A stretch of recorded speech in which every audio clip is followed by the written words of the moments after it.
So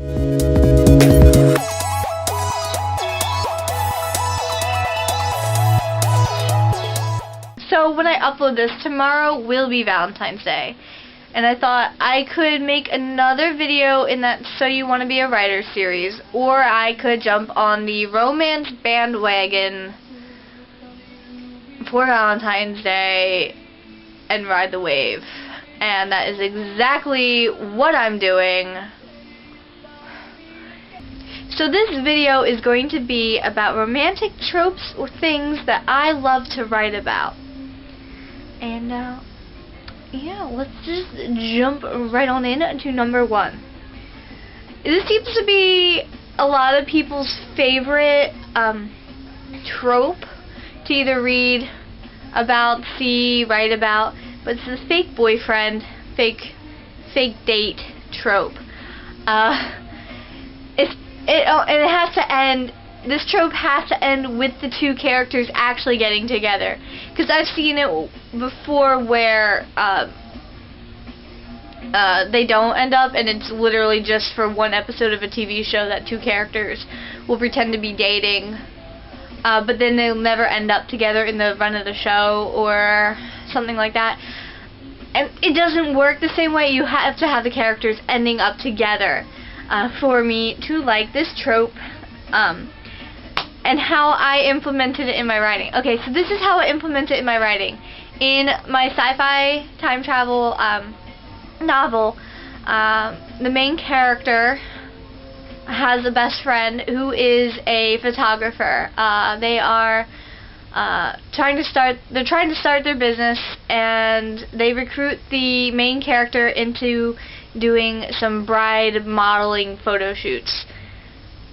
And the photographer takes it one step further and gets the main character's neighbor to act as a groom and his little sister to be the flower girl. And at this point in the novel, the main character is trying to avoid her neighbor because she embarrassed herself in front of him. So now they have to pretend like they're getting married in public. And let me just, that scene had so much tension. And the little sister was so cute, but the two characters, they obviously loved each other, and they were hiding it. And Was the last time I felt like this? I was falling in love, falling and feeling I'd never fall in love again. Yes, the last time I felt like this was long before I knew what I'm feeling now with you.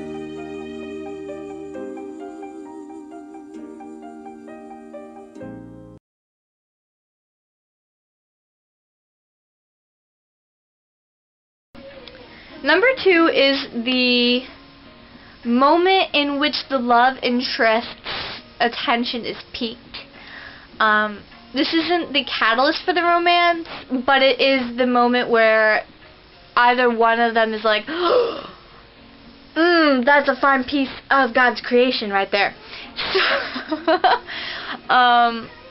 it's kind of that spark.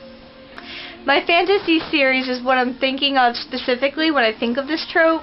The main character is like running up a bunch of steps to a castle, because there's a lot of steps up to the main 2 doors to this castle, and she's keeping up with the knight, the love interest, the other main character, and he's like the head knight, so he's like buff, or at least very fit.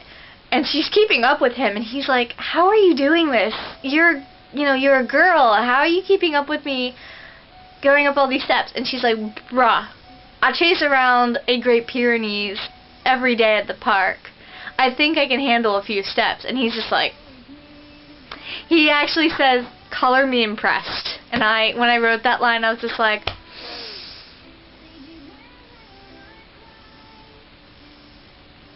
I don't think you understand what it did to my heart to write this scene. I had to stop for a moment. A similar moment to that is when in the sci-fi, the love interest tells the photographer that the main character Cadee would need to buy him coffee before she marries him for the fake wedding. And so number 3, angst. I love the writing, the part that's like the separation before they can be together. It drives me insane when I write it that there was either a fight or something tragic happened and the two love interests cannot be together. Now I'm not talking about a Hallmark Channel romantic movie where it's a miscommunication. No, I'm talking about a real separation here that drives apart before they can be together. Similarly, going along with angst is just an angsty romance that's not will they, won't they so much, but will they ever. And I'll get to that in a second. So, I can't exactly explain fully this in my writing because they'd give away the ending or a plot twist to the books that I've written with the implementation of this. But I'll say this. In one novel, a character has a big falling out. The love interests have a big falling out with each other, and then the one is presumed dead. In the other, he does, for all intents and purposes, die. So that is how I've implemented it in my writing.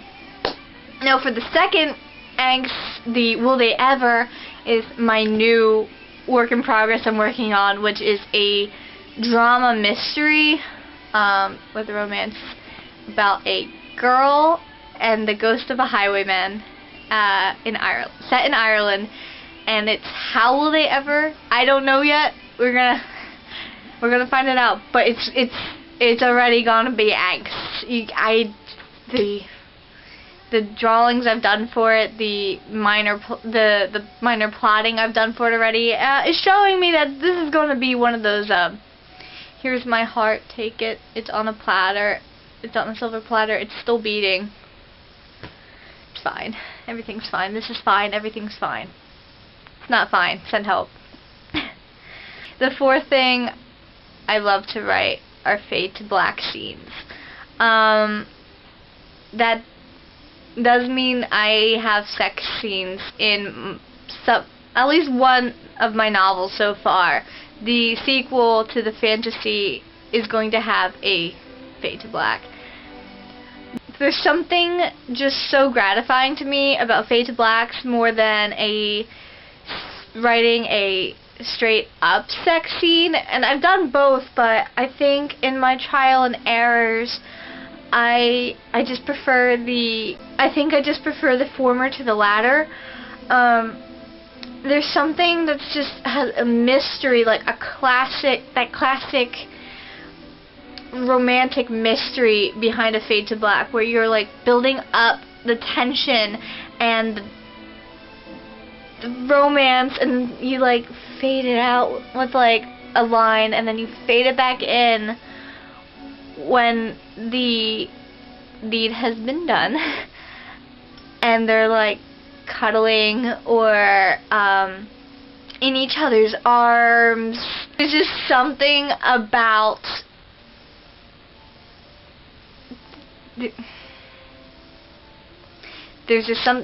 it that I like writing that I just find a bit more squee worthy. Do people still say squee? Am I dating myself with that?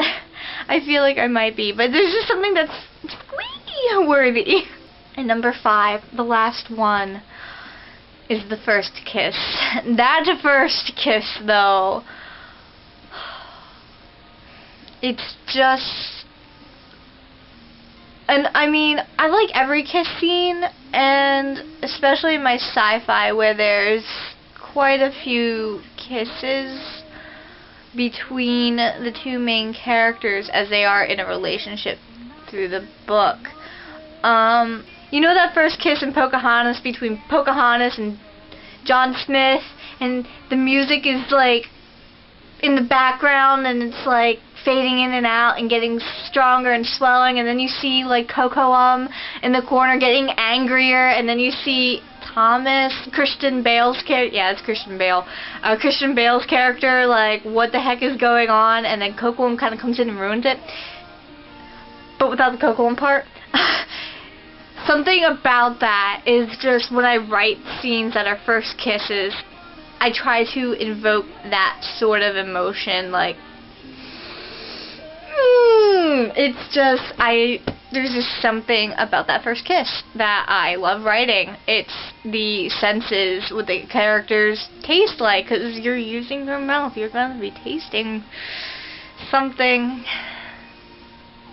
How the characters are feeling, how other senses fade as they're focusing on the other character, and I'm just, the first kiss, it's cute, it's cute. This is my list of 5 romance tropes, things that I love to write about, and how I've implemented them in my stories. I guess that's it for today. Have a happy Valentine's Day, whether you are reading a book, in a relationship with a fictional character, or single as a Pringle. It's me. In the comments below, why don't you say your favorite romantic tropes that you either like reading or writing about, and then maybe throw down your favorite romantic movie. I personally really like Somewhere in Time with Christopher Reeve and Jane Seymour. Talking about that angsty romance, though. There were tears. I mean, it was full on ugly sobbing at like 1 in the morning, let me tell you the thing. Alright, so go ahead and like, subscribe, hit the notification bell if you enjoyed my content. I still don't know how to sign off, so bye!